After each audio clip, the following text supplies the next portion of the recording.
por meio de Cristo. Isso é o que interessa dessa exposição de sessão. A vitória por meio de Cristo.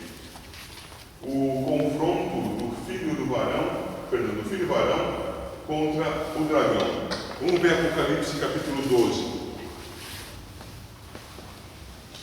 Versículos 1 a 6.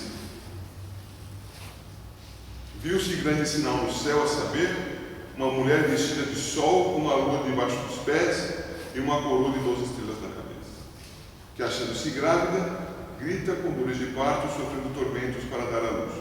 Eu preciso parar aqui uma leitura um instantinho só. Não se refere a Maria, o texto também, irmãos. Tá bom? A mulher com dores de parto é o povo de Deus que vai trazer o Messias. Messias é uma palavra hebraica. Messias vindo dentre os judeus. Então aqui o povo de Deus está sendo simbolizado por uma mulher, e até esse momento, nós sabemos pela história, predominavam, não eram exclusivos, mas predominavam no povo de Deus os de origem judaica, os etnicamente descendentes de Abraão. Não era exclusivo, mas era o principal. Ok? Esta é a mulher aqui. Para a gente poder tratar disso de uma maneira mais generalizada, vamos dizer que é povo de Deus, de quem vem o Messias. A leitura continua, verso 3. Viu-se também outro sinal no céu, e eis um dragão grande, vermelho, com 7 cabeças, 10 chifres nas cabeças, 7 diademas. A sua cauda arrastava a terça parte das estrelas do céu, as quais lançou para a terra, e o dragão se deteve em frente da mulher, que estava para dar à luz, a fim de lhe devorar o filho quando nascesse. Perceberam? Então nós temos aí uma mulher grávida para dar à luz, um dragão para se lhe opor. Isso claramente é uma figura. Nós não podemos tratar disso aí como uma coisa material acontecendo. Morte de pessoas que creem em Jesus e que confessam o seu nome é algo claramente histórico. Mas o que nós temos aqui nessa descrição não é evento histórico claramente, é evento espiritual com efeito na história. É espiritual. É a visão essencial do conflito. O dragão resistindo ao filho varão. Essas 12 estrelas nada a ver com 12 apóstolos. Tudo a ver, mas antes dos apóstolos, 12 tribos. com as tribos de Israel. Mas vamos prosseguir. Olha o 5. Nasceu a mulher vestida de sol, né? Nasceu-lhe, pois, um filho varão. O que acontece com esse filho varão? Ele há de reger todas as nações com cetro de ferro. Mas não é isso que disse Jesus lá no capítulo 2? Que ele é o chefe das nações? É dele que está falando aqui. E continua. E o seu filho foi arrebatado para Deus até o seu trono. Nós já vimos que esse ponto aqui, e vamos ver melhor quando formos estudar claramente o texto, como na fundamentação ainda, se refere ao tempo da humilhação de Cristo até a sua exaltação. É o ministério de Cristo rapidamente condensado e apresentado. Nasceu e foi arrebatado ao trono. Tudo aí está o ministério de Cristo encarnado, cruz, ressurreição e ascensão ao céu. Numa frase. Ok? A mulher, porém, fugiu para o deserto, onde havia Deus preparado um lugar para que nele a sustentassem durante 1260 dias. Vai chegar a hora de vermos esses detalhes. Mas o ponto, então, aqui é o confronto que existe. O confronto é essencial. A seguir, a gente vê a vitória de Cristo em sua primeira vinda. Aliás, isso já foi destacado, deixa eu olhar ali. Versos 7 a 12, ainda não. Vamos continuar no capítulo 12. Houve peleja no céu. Miguel e os seus anjos pelejaram contra o dragão. Também pelejaram o dragão e seus anjos. Veja, o combate essencial. Onde está acontecendo isso? No céu. houve peleja no céu. Todavia, não prevaleceram, verso 8. Nem mais se achou no céu o lugar deles. De quem fala esse versículo 8? Do dragão e seus anjos. E foi expulso o grande dragão, a antiga serpente, que se chama Diabo e Satanás, o sedutor de todo mundo. Sim, foi atirado para a terra, e com ele os seus anjos. Então quer dizer que antes disso não estava na terra? A questão é, com que intensidade de ação estava? Antes disso aqui, a intensidade da ação do inimigo era maior do que nesse momento, mais ampla do que passou a ser nesse momento. E se você se lembrar aqui, fazendo um exercíciozinho, se não me falha a memória, eu anotei aqui em Lucas 10, o Senhor manda os 70 na sua missão. Eles voltam radiantes de alegria. Eis que até os espíritos malignos se nos submetem. Jesus responde de duas maneiras essa afirmação. Eu via, não me lembro se ele fala agora Satanás, confira no texto aí, em Lucas 10, 17 a 20. Olha lá. Eu via Satanás, ele usa a expressão aí. Eu via Satanás caindo do céu como um relâmpago. Referência direta a esse texto. E esta visão se refere não a um aumento da liberdade do inimigo, mas uma restrição da sua liberdade de atuação. Porque antes de enganador de todas as nações, agora o Evangelho é o libertador de todas as nações. O inimigo que antes tinha muito mais liberdade para enganar os povos, agora tem um Evangelho claramente anunciado em Cristo Jesus, a revelação da salvação de Deus apresentada no nosso povo. Pastor, então antes do Evangelho de Cristo, o Satanás tinha mais poder, Tinha mais liberdade de ação. liberdade de ação. Se nós achamos que a coisa é complicada, claramente ela está restrita. A este texto se refere também o capítulo 20 e vai se referir também o capítulo 9. São textos paralelos, irmãos, no paralelismo progressivo. Há liberdade de ação do inimigo? Sim, mas menor do que havia anteriormente. A expressão do Evangelho. Porque o inimigo não é capaz de impedir a libertação que o Evangelho promove aos eleitos de Deus. No país mais fechado, o Evangelho entra e liberta os eleitos de Deus. Mas não entra na Coreia do Norte. Entra. Tem gente sendo salva naquele país infernal. Mas tem gente sendo salva. Morrendo por causa de Cristo. Fugindo de lá por causa de Cristo. Mas o Evangelho entra. O inimigo não resiste ao poder do Senhor. Então a vitória de Cristo em sua primeira vinda é o que está descrito aí. Depois nós vamos ver a perseguição da mulher pelo dragão. Capítulo 12, versículos 13 a 17. Eu não li outros versos que são tão importantes de ler, né? Vamos ler o versículo 10 até o 12, vai. Antes de entrar na perseguição da mulher. 10, ainda na vitória de Cristo na sua primeira vinda. 10. Então ouvi grande voz do céu proclamando: agora veio a salvação. Percebe a afirmação? O poder, o reino do nosso Deus, é a autoridade do seu Cristo, pois foi expulso o acusador de nossos irmãos, o mesmo que os acusa de dia e de noite diante do nosso Deus. Eles, pois, o venceram por causa do que, irmãos? Qual é a marca da vitória? O sangue do Cordeiro. E qual é a ferramenta da vitória? E por causa da palavra do testemunho que deram, e mesmo em face da morte, não amaram a própria vida. Percebem, irmãos? Como as coisas são coerentes no texto. E o 12, por isso festejaram os céus, e vós, os que neles habitais.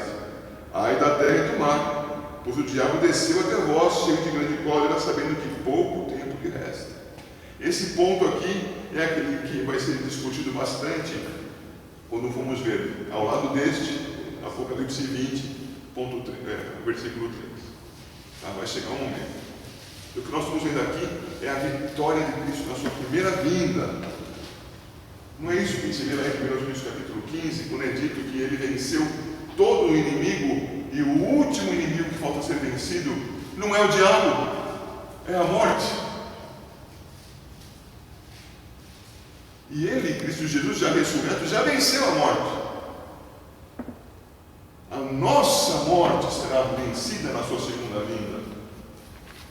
Não é Satanás que será vencido na sua segunda vinda. Satanás foi vencido na primeira vinda. Ok, irmão? Eu me mostrei uma vez uma figura muito bonita, embora um pouco asquerosa, de uma figura centrada nos pés de Cristo crucificado. Era esquisita a figura, mas era só a parte de baixo da imagem, da possível imagem de Cristo crucificado, os pés cravados, mas perpassando os cravos, os cravos passavam não apenas através dos pés de Cristo, mas passavam também pela cabeça da serpente. É uma figura muito curiosa.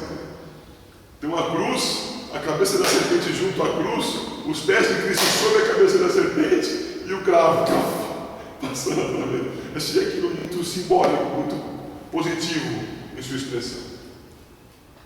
Vamos ver o que mais nós temos aqui. O dragão. Já passei tudo, nem percebi. Então, a letra A, número 3.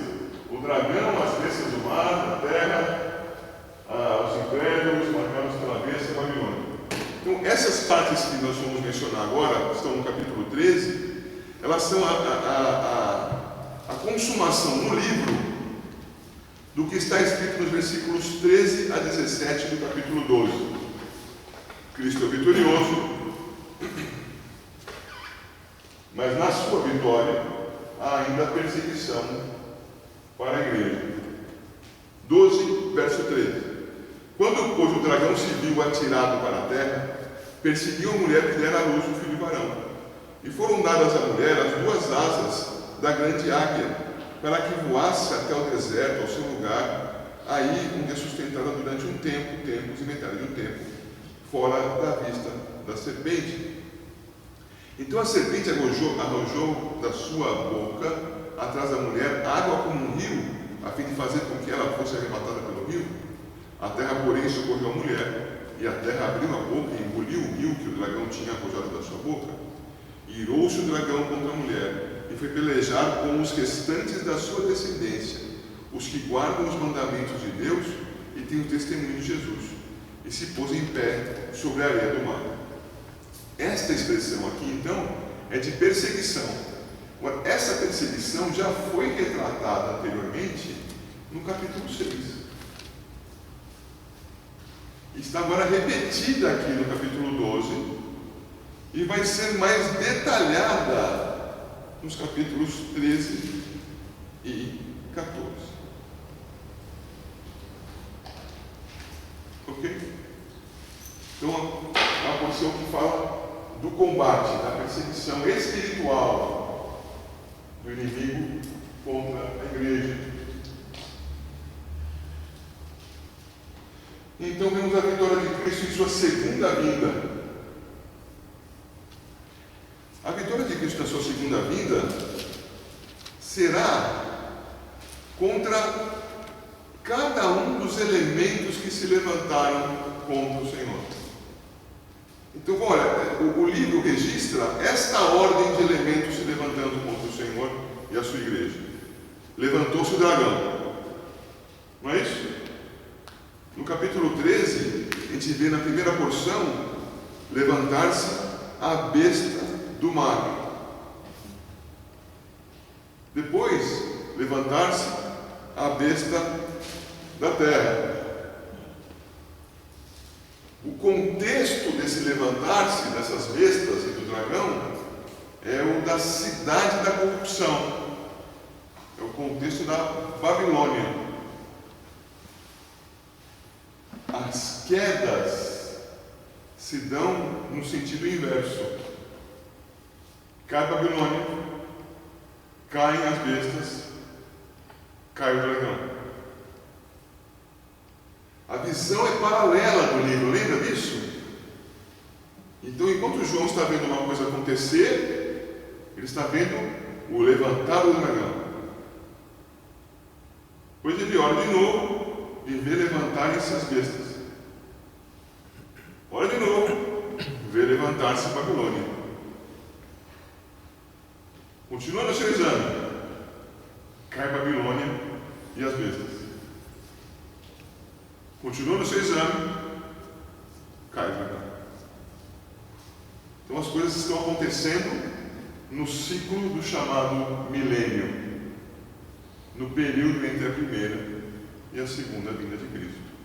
Todos esses eventos, levantar-se e os serem derribados dos inimigos espirituais do Senhor. Esse me vê algum detalhe ali, porque eu não enxergo o computador. É exatamente isso.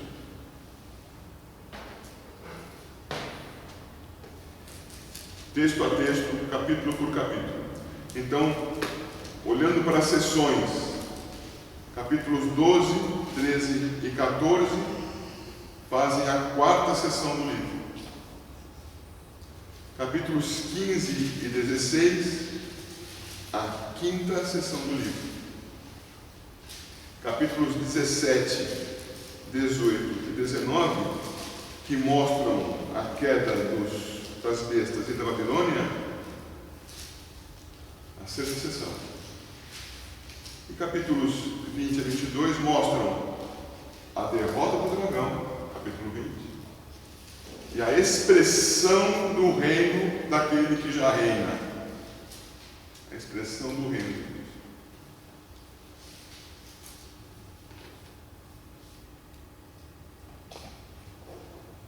Então o livro é uma totalidade. O livro não tem uma sequência cronológica do 1 até o 22.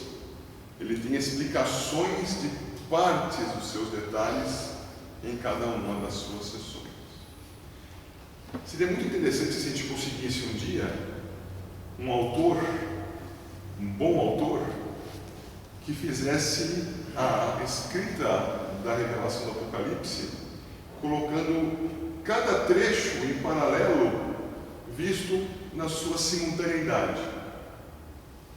Cristo presente, a sua glória na presença do Pai, a expressão da perseguição da igreja e o juízo dos inimigos, isso tudo em paralelo, tudo simultaneamente visto, com a resistência do inimigo ao nosso Senhor, os efeitos dessa resistência sobre a igreja, a aplicação do juízo do Senhor sobre esse inimigo, ainda que se levantem bestas em Babilônia, até que a consumação do século aconteça, mas tudo isso num bloco que envolva Cristo o tempo todo com a igreja, o inimigo o tempo todo resistindo à sua igreja e a Cristo Jesus, e o Senhor Jesus, que sempre reina, expressando na sua segunda vinda absolutamente o seu poder.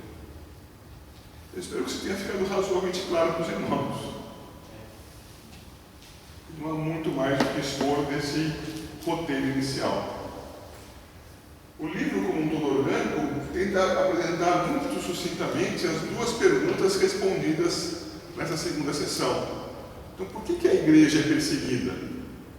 A igreja é perseguida porque o inimigo ele resiste ao Senhor. Mas quem pode alguma coisa contra o Senhor? Então, a expressão da resistência ao Senhor se dá na perseguição da igreja. Mas nunca se esqueça de que essa perseguição tem todo o planejamento e o controle daquele que está no meio da igreja. O livro está nas mãos daquele que está sentado no trono. O livro do juízo. O livro do juízo, capítulo 4, é tomado das mãos daquele que está no trono. Tomado é uma palavra meio brusca, né? É pego a palavra dizia até que ele recebe das mãos daquele que está no trono, o Cordeiro, para que ele possa administrar a história da humanidade naquele aspecto visível do mundo que existia na igreja. Então, por que tem essa perseguição? O inimigo é muito forte. O inimigo é um dos personagens do contexto preparado por Deus para que toda a sua criação exponha a glória que é do Senhor.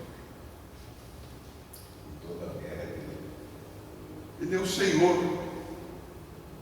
Não é surpreendido por ações do inimigo. É capaz até que o inimigo pense de vez em quando, fala assim, agora eu peguei ele de surpresa. E como diz o Salmo 2, ri-se o Senhor das nações. Nada o surpreende, nada o coloca numa situação de dificuldade. Pois não, Sr. Roberto? A gente pode dizer que o inimigo é o predador e a igreja é a presa, mas com a proteção do Senhor. Aquilo que nós dissemos outra oportunidade, de que o inimigo é uma fera feroz para poder combinar com fera, mas está acorrentado. Não está com livre acesso à sua presa. Mas se a presa está na área de avanço do inimigo, vai sofrer ataque. Mas não está longe dos olhos do Senhor de toda a história. E nenhum ataque acontece fora do plano eterno.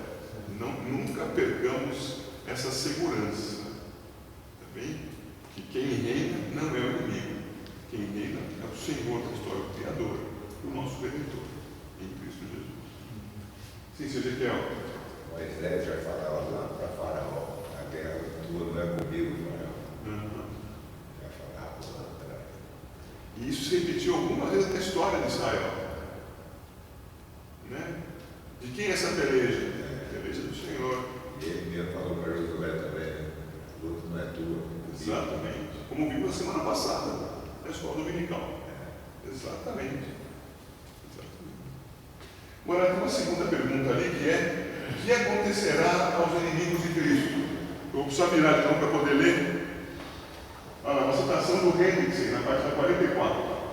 Na história do mundo, sempre que algum indivíduo permanece impenitente e se faz duro contra a manifestação inicial do desagrado de Deus em juízo, o derramamento final da ira divina o seguirá mais cedo ou mais tarde. Olha como é ampla essa palavra que o Hendrickson registrou no seu livrinho. Ele está se referindo ao combate espiritual? Está. Mais cedo ou mais tarde, na nossa contagem de tempo, haverá a manifestação do juízo de Deus. Contra quem mesmo? O dragão, o diabo, Satanás, a antiga serpente, as bestas. Chegar um momento que nós entendemos um pouco melhor sobre isso. Um pouco melhor, irmãos, porque nós não temos o gabarito da prova. Também vamos apresentar aquilo que o texto nos permite aprender e com discussões, dependendo da corrente que se adote.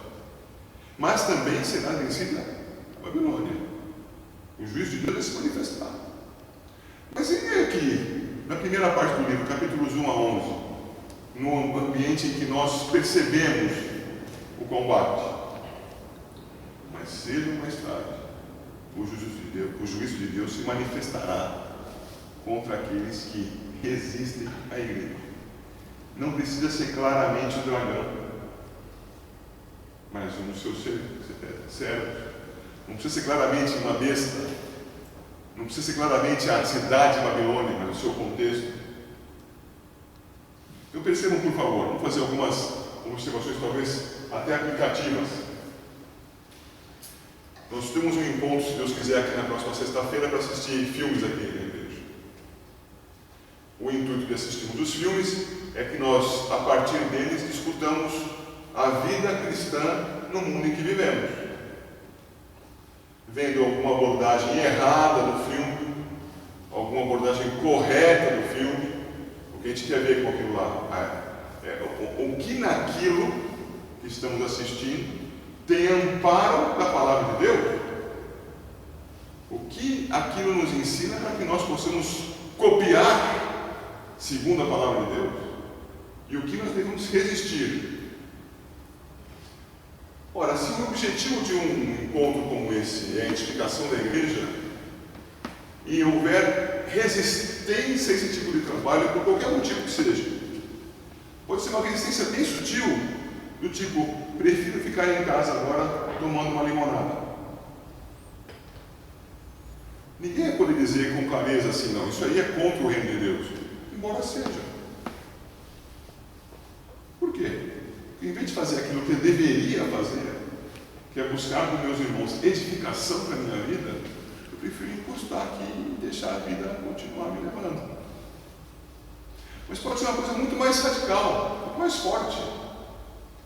E alguém pode proibir que você saia de casa. Ou apresentar uma alternativa que te chame muito a atenção. Em vez de ir lá para a igreja para poder edificar a sua vida, vamos assistir um show agora. Um cantor que você gosta tanto, vamos lá assistir. Essas questões, tanto da limonada, do conforto de ficar em casa, quanto de uma oposição clara, frontal, àquilo que você percebe que é oposição, tudo isso é o contexto da Babilônia. Do conforto, do prazer, da rejeição àquilo que edifica. O juízo virá. Eu não estou dizendo que o juízo virá sobre quem toma limonada, embora possa vir na forma de disciplina. Possa vir. Mas o juízo virá sobre aquele que apresenta um empecilho. Aquele amigão que te convidou para fazer aquilo que não devia bem agora. Compreende? Virá juízo. Eu posso não ver acontecer, mas virá. Então, o que nosso irmão quer registrar aí, na resposta do que acontecerá aos inimigos de Cristo, tanto tem efeitos no tempo, disciplina, que é uma maneira de chamar do juízo de morte para o juízo de vida. O perfeito juízo mesmo, morte a quem desvia a uma ovelha do caminho do pastor. E o efeito eterno, juízo sobre dragão, besta e cima. É ampla a expressão do juízo de Deus. E nós devemos estar em busca da comunhão com o Senhor. E os cristãos, irmãos, vão se deleitar nessa busca da comunhão com o Senhor. E testemunhar do Redentor, a fim de que, tocadas as trombetas, também tem trombeta no Apocalipse, não é? Tem anúncios, anunciado o Redentor, aqueles que rejeitam o anúncio, a gente já viu e repetiu, 9, 20, 21, que a gente acabou de ler, mais severa ainda é a manifestação do juízo.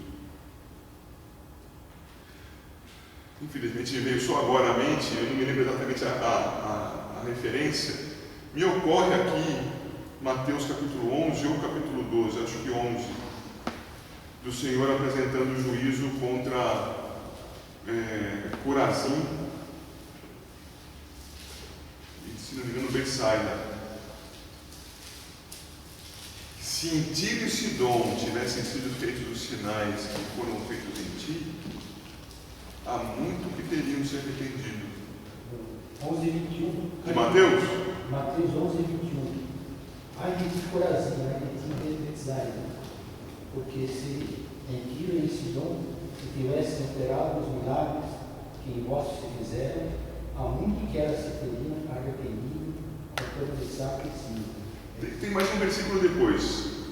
E contudo, 22, vos digo, no dia do juízo haverá menos rigor para Tiro e Sidom do que para vós outros. Obrigado, querido. Essa expectativa é aquela que eu estava mencionando agora há pouco. O juízo do Senhor, ele se expressa sempre contra aqueles que o resistem. Mas a intensidade da expressão do juízo não é sempre igual. Por isso que nós temos uma intensidade de juízo preparada para o diabo e seus anjos, que vai ser compartilhada por todos aqueles que rejeitaram a Cristo Jesus, como diz o Senhor lá em Mateus, eu sempre tropeço nas referências, né, irmãos? Se não me engano, 24, capítulo 24, versículo 40 e pouco. Muito bem. O que acontece? A expressão do juízo do Senhor é conforme a intensidade da iniquidade. Quanto mais iníquo, mais padece do peso da mão do Senhor em justiça. Num sentido inverso, é o que acontece com o galardão. Caminhamos com o Senhor? Sim, todos nós somos. Mas o Senhor sabe aqueles que o servem mais intensamente, mais permanentemente, mais correntemente. E serão surpreendidos estes com um galardão. Surpreendidos. Mas há uma salvação maior do que a outra? Não, é tudo salvação. Mas há uma intensidade da expressão da salvação. Não sei como será tal coisa, mas há uma intensidade diferente para uns do que para outros, que creio não será nem percebida entre nós, mas o Senhor perceberá claramente. Então, queridos, voltando a falar de juízo, haverá intensamente a expressão do juízo do Senhor. Acontecerá. Ainda um pouco mais aqui, Reginaldo e eu trabalhamos essa semana com os grupos de oração, as perguntas 27, 28 e 29 do Catecismo Maior. E ali fala, queridos, sobre as penas temporais e as penas eternas aplicadas pelo Senhor sobre o pecador. E a intensidade da pena é uma coisa importante, deixa eu observar. Nós trabalhamos isso por quê? Não só porque o Catecismo apresenta, o Catecismo Maior de Westminster, mas porque o Evangelho que fala das penas eternas é o Evangelho que não fala da doença, não fala do problema das pessoas, não toca a trombeta para avisar para as pessoas: o inimigo vem aí, cuidado que a morte chega. Então, quando a gente estuda Apocalipse, queridos irmãos, é lógico, como cristãos, nós somos consolados, edificados por aquele que reina. Nós temos que ser também estimulados a anunciá-lo, seja para efeitos de vida, seja para efeito de morte. Mas anunciá-lo, tocar a trombeta, que as pessoas saibam que o Redentor vem. E o Senhor vai salvar aqueles que estão preparados para tanto. Muito bem. Esse quadro a gente projetou na semana passada, então a gente volta a projetar. A gente observa de cima para baixo e da esquerda para a direita o progresso dos paralelos. Então os paralelos estão de cima para baixo, do início do livro até o final. E da esquerda para a direita, da primeira para a segunda vinda.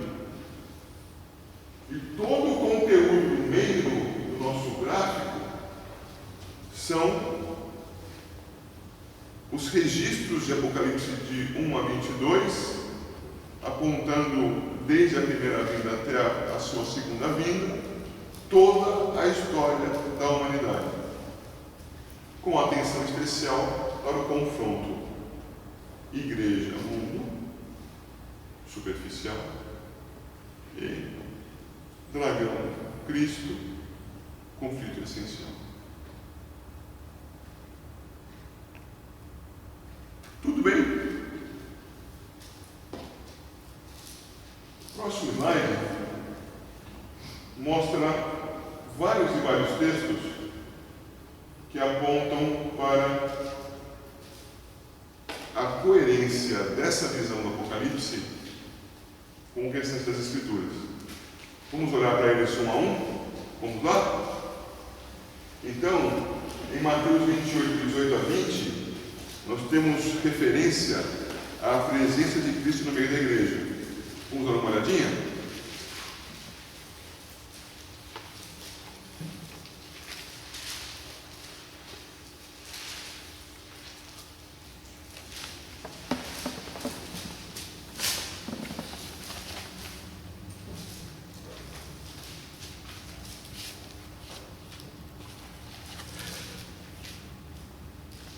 Jesus, aproximando-se, falou-lhes, dizendo: uma grande autoridade me foi dada, mas o diabo tem o resto da autoridade.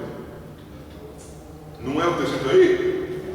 Não. É porque toda a autoridade me foi dada no céu e na terra. Sem disputa. Continua. Ide, portanto, fazer discípulos de todas as nações, batizando-os em nome do Pai, do Filho e do Espírito Santo. Ué, como é que ele pode mandar isso se tem uma oposição tão forte? É porque ele tem autoridade. E o inimigo não pode resistir. Está amarrado. O inimigo está amarrado. Esse é o sentido absoluto de estar amarrado. Porque Jesus amarrou o inimigo. 20. Ensinando-os a guardar todas as coisas que vos tenho ordenado. E eis que estou convosco todos os dias até a consumação do século.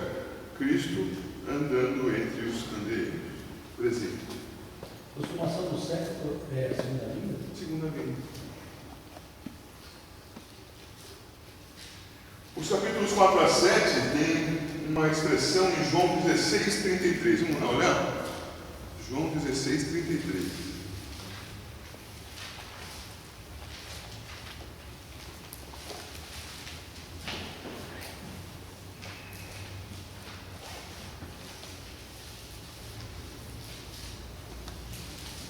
Esse a gente podia ler juntos, né?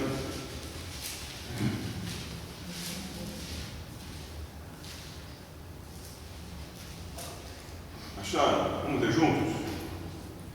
Estas coisas vos tenho dito, para que tenhais paz em mim.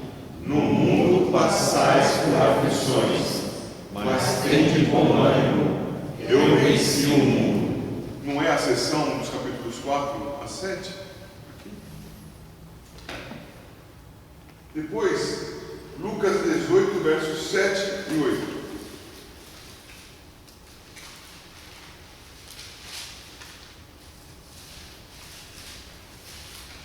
Capítulos 8 a 11 são a expressão da justiça de Deus sobre o mundo. Lucas 18, versos 7 e 8.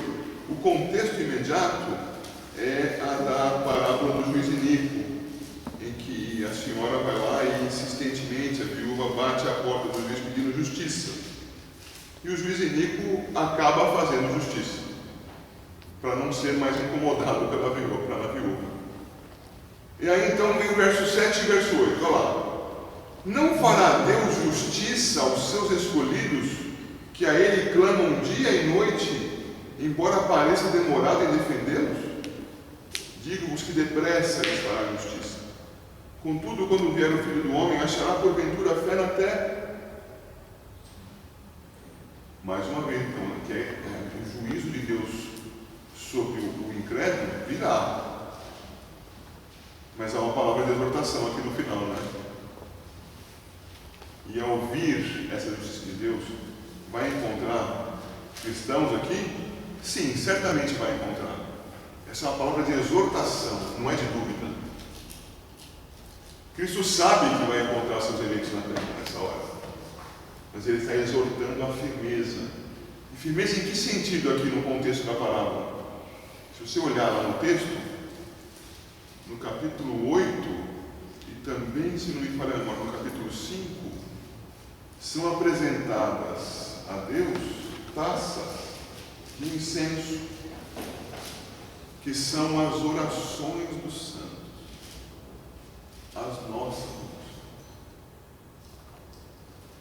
É o estar na presença do juiz, nesse caso, o reto juiz, nosso Deus. Na parábola, por contraste, o juiz iníquo. Se o juiz iníquo age assim, como agirá o reto juiz? Depressa a prestar a socorro. Os irmãos estão compreendendo o que estou apresentando aqui? Então perseverem diante do Senhor em oração, clamando ao Senhor pela expressão da sua justiça. O próximo texto, Gênesis 3,15, nós talvez nem precisemos abrir, capítulos 12 a 14, a promessa do filho varão. Acho que melhor abrirmos, mas talvez nós não saibamos todos de cor. Vamos ler juntos também. Gênesis 3,15. A primeira expressão do Evangelho, primeira promessa do Redentor registrada no texto corrente da Escritura. O Senhor falando ao inimigo, hein? O Evangelho é apresentado ao inimigo. 3,15, leamos. Porém, inimizade entre ti e a mulher, entre a tua descendência e o seu descendente. Este te ferirá a cabeça, e tu lhe ferirás o calcanhar. O inimigo sabe que está condenado.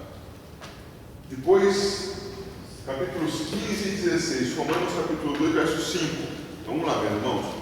Falta pouco, estamos acabando o nosso tempo e também o nosso estudo dessa noite. Romanos 2, 5.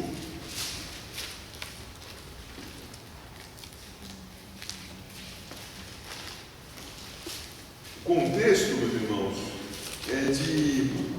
é uma repreensão àqueles que se consideram justos e vivem julgando injustamente aqueles que estão ao seu redor.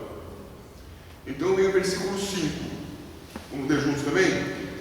Mas, segundo a tua dureza e coração impenitente, acumulas contra ti mesmo ira para o dia da ira e da revelação do justo juízo de Deus. Admoestação forte para aqueles que se consideram cristãos e vivem em cima da guarita, apontando o dedo para os outros. Não é? Mais justos que todos os demais.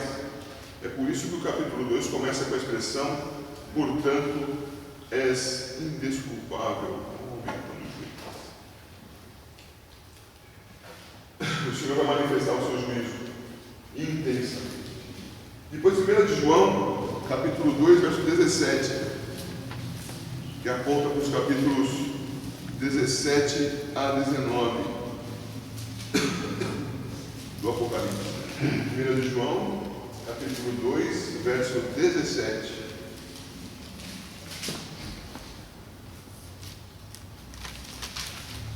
Estão preparados? Vamos lá juntos? Ora, o mundo passa, bem como a sua concupiscência. Aquele, porém, que faz a vontade de Deus, permanece eternamente. Gente, se você ler o 19 de Apocalipse e enxergar isso aqui, o mundo sendo consumido e lançado no lago de fogo, e o Senhor, o Rei dos Reis, o Verbo de Deus, vindo com seu traje respingado de sangue, seguido pelos seus eleitos. O mundo passa,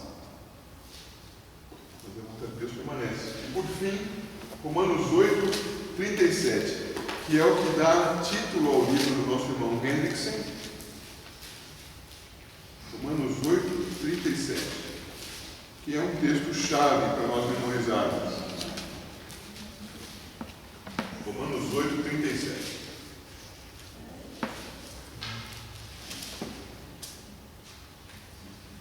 Prontos? Vamos ler? Em todas estas coisas, porém, somos mais que vencedores, por meio daquele que nos amou. Não sei se você quiser substituir aquele que nos amou pelo nome do Senhor, pode colocar. Em todas as coisas, porém, somos mais que vencedores por meio de Jesus Cristo, nosso Senhor. Que é a consumação do livro. Então, o Apocalipse, ele tem reflexos nas Escrituras, tem amparo nas Escrituras. E essa visão do livro, com seus paralelos, não escapa do escopo das Escrituras. Em todo o tempo o Senhor está manifestando isso no correr da história, entre a primeira e a segunda vinda. Haverá intensificações aqui e ali? Haverá. Ok? Para você ficar tranquilo e pensando assim, não, mas vai ficar difícil, vai ficar mais difícil no final. Mas já está difícil. E já foi mais difícil em outras épocas. Bem, ser cristão no século XVI, na França, era inferno. Mas não era de fato, porque Cristo Jesus era o Redentor. As pessoas eram perseguidas, eram aterrorizadas, eram mortas. Para o olho do mundo, não há nada de pior. Mas, diante de Cristo Jesus, são as almas dos santos debaixo do altar, guardados porque perseveraram no testemunho de Cristo Jesus. Então, irmãos, vamos procurar ler a palavra com essa visão ampla do seu entendimento. Eu espero que com isso a gente tenha a condição de progredir.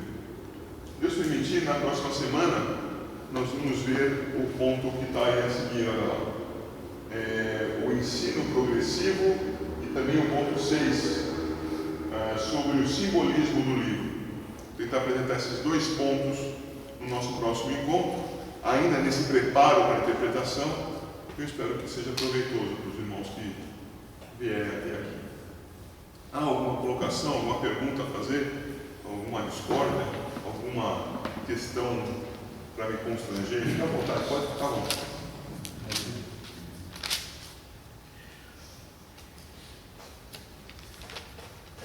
Uma referência aqui, o dragão, tudo bem, sabe que a besta são os anjos, tudo isso, se eu estou entendendo certo, são os anjos do inimigo?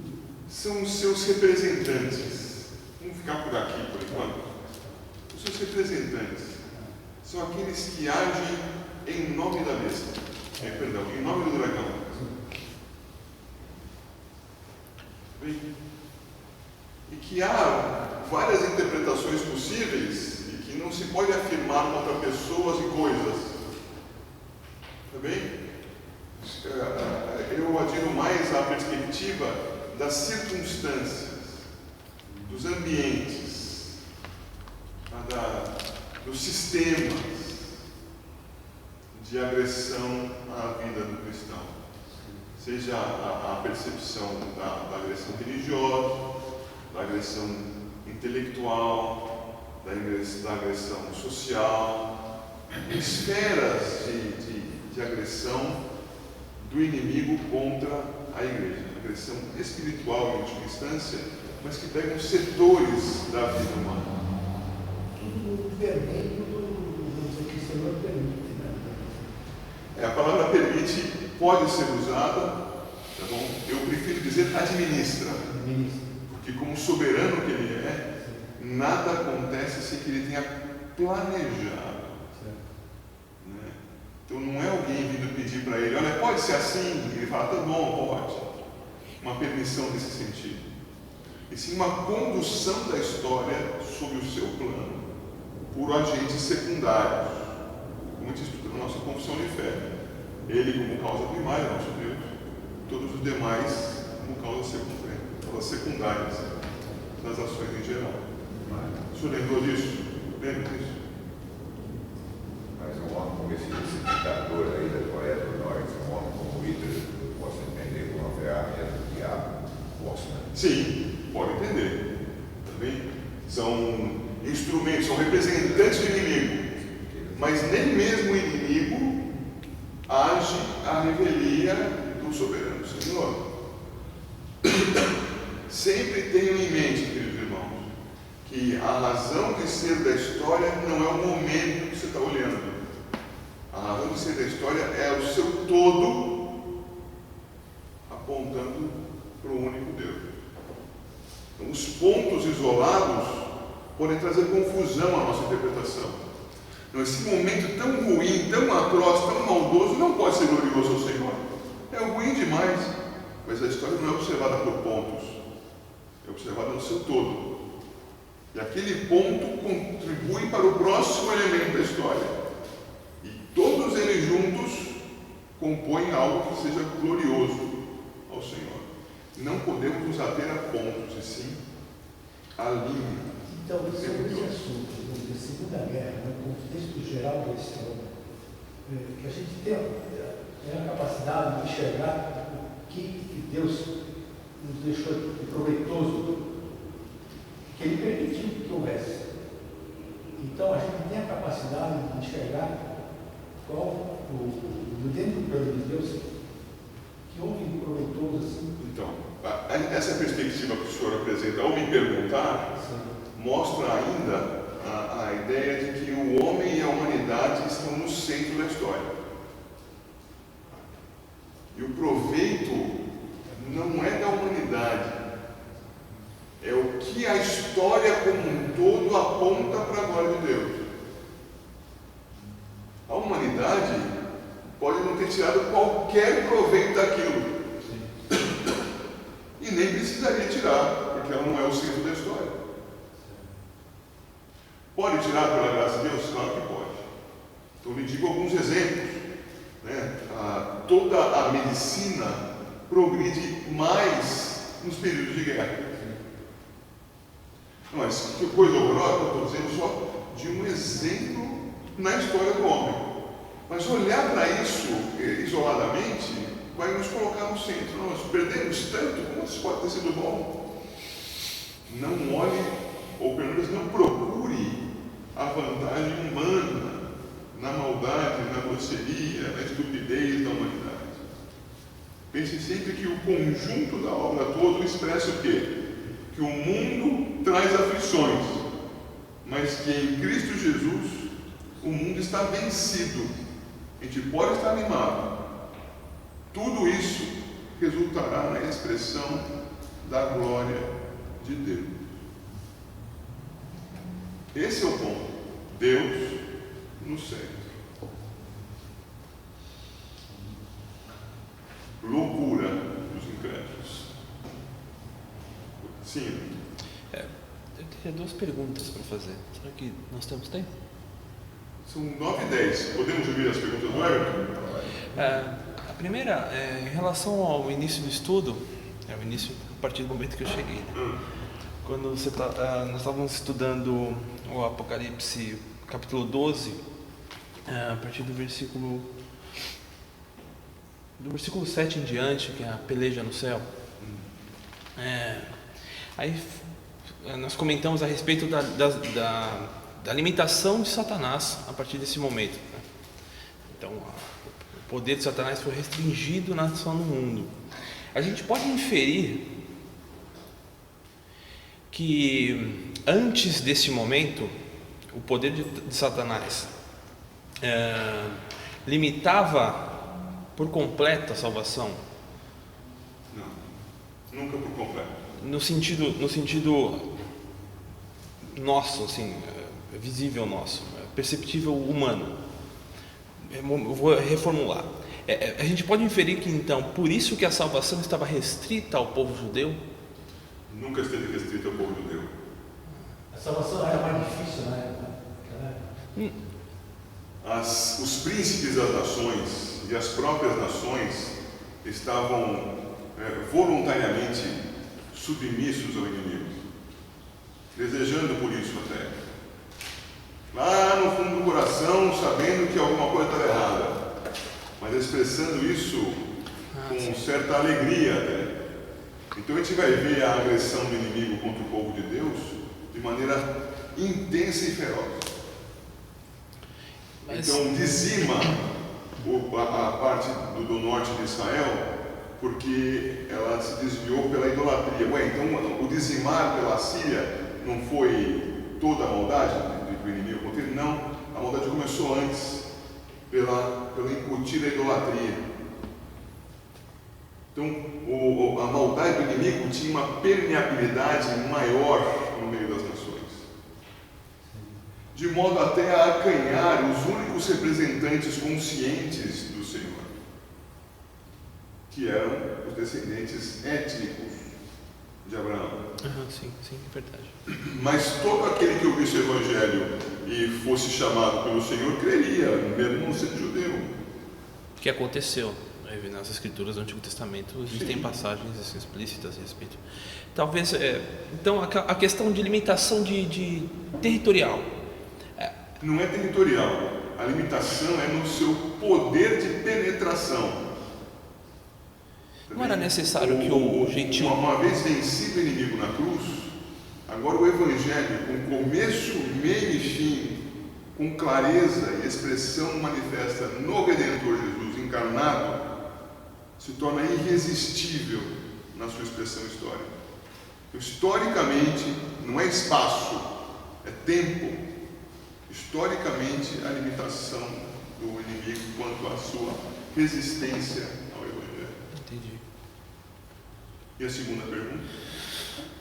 A segunda pergunta é de um texto. Nós citamos o texto de Lucas 10:18 para falar a respeito da queda de Satanás, quando o Senhor Jesus disse que via do céu Satanás como um relâmpago, caindo como um relâmpago. Mas tem um outro texto em particular, que é uma passagem, pelo menos para mim, de difícil compreensão, e ela está localizada em João, no capítulo 12,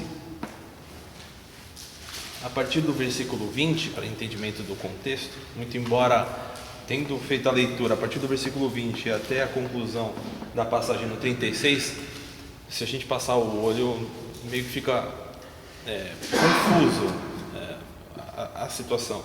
Mas tem quando o Senhor Jesus começa a declarar a respeito dessa situação, tem um versículo que ele diz assim: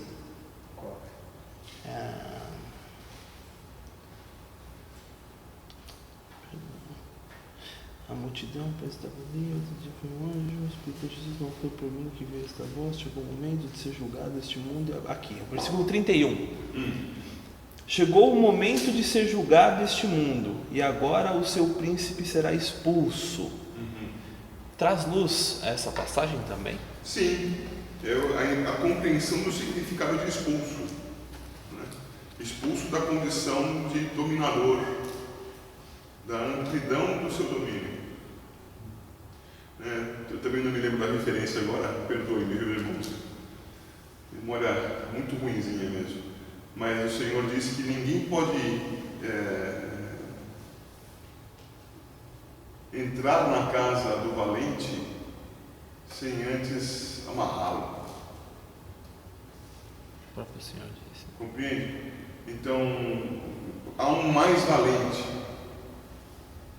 E o mais valente é o Senhor, que é o dominador. Então, a questão é o que se compreende da palavra expulso. Expulso de onde para onde? Ou expulso de que condição para que outra condição? Então, eu vou tomar aqui a palavra expulso no significado de condição. Tá? Se nós formos pegar o sentido que também é viável da guerra que houve entre Miguel e seus anjos e o dragão e seus anjos, expulso da onde, segundo o texto de Apocalipse 20?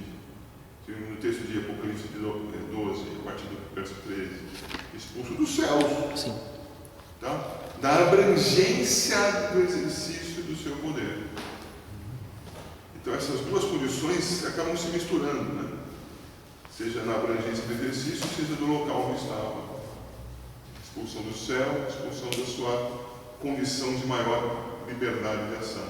E já você está louco para falar alguma coisa, irmão? Não mesmo? Estou prestando atenção aqui. É que eu estou bem concentrado aqui. Graças a Deus. Eu estou vivenciando as perguntas e respostas. Você tem a liberdade. Entende? É como eu entendo. Tá bem? Então eu não posso impor para vocês o meu entendimento, mas é como eu entendo. Tá? Pensem a respeito. Pastor, sim. Explica para nós. Se eu souber. Em Apocalipse 5, 11, João fala assim: vi e ouvi uma voz de muitos anjos ao redor do trono, dos seres viventes, e todos anciãos, cujo número era de milhões, de milhares de milhares de milhares. Aí, aqui, outra coisa que eu sempre fico perguntando para mim mesmo, Apocalipse 7 fala, então vi o número dos que foram selados, que era 144 mil de toda a tribo dos filhos de Israel. Capítulo 5, 6, 7 e 8.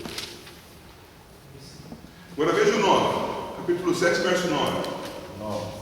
Depois dessas coisas vi, e eis grande multidão que ninguém poderia enumerar, de todas as nações, tribos, povos e língua, em pé diante do trono, e diante do Cordeiro, vestido de vestidura branca, com palmas nas mãos. Agora no capítulo 5, veja por favor o versículo 8. 5, 8. E quando tomou o livro, os 4 seres viventes e os 24 anciões prostraram-se diante do Cordeiro, tendo cada um deles uma harpa e a taça de ouro cheia de incenso, que não as orações dos santos. Muito bem. Que são a oração. Tudo isso que o senhor viu, então, mostra duas condições diferentes. A primeira leitura que o senhor fez em Apocalipse 5, no versículo 11, mostra a condição celestial. E essa condição celestial, aqui, pelo que a gente pode perceber, o senhor mesmo leu, uma voz de muitos anjos ao redor do trono. Essa visão celestial é do exército de Deus quanto aos seus anjos, que estão em adoração ao Senhor pela sua glória e pela expressão que Ele dará da sua glória sobre o mundo. Tudo bem até aqui? Quando nós vamos para o capítulo 7, nós vemos o Senhor assegurando a salvação dos seus eleitos, num número tal que não pode ser nem aumentado nem diminuído, que é o que está registrado no verso que você leu do 7, verso 4. Alguns vão tentar dividir aqui os povos todos em Israel. Eu resisto a essa interpretação. Eu compreendo isso aqui como o povo de Deus, os eleitos do Senhor, aqui chamados de Israel. Me baseio para interpretar assim em Romanos, em Gálatas, um povo só do Senhor, os filhos de Abraão na fé. Quantos são esses? É um número que é proporcional ao 12, a completude das tribos. 12 tribos, 12 discípulos, Jerusalém, 12 portas, 12. Ok? Esse número é proporcional, porque é 12 vezes 12. 144 mil. É um número fechado. Mas é um número apenas esses serão salvos? Não. É um número grande, como o 70 vezes 7 do perdão. É um número que não é para ser contado, é apenas um número grande, para dar noção de quantidade inumerável. E essa quantidade inumerável, incontável, a gente viu depois no 7, verso 9. No 9 a gente viu, eis grande multidão que ninguém podia enumerar.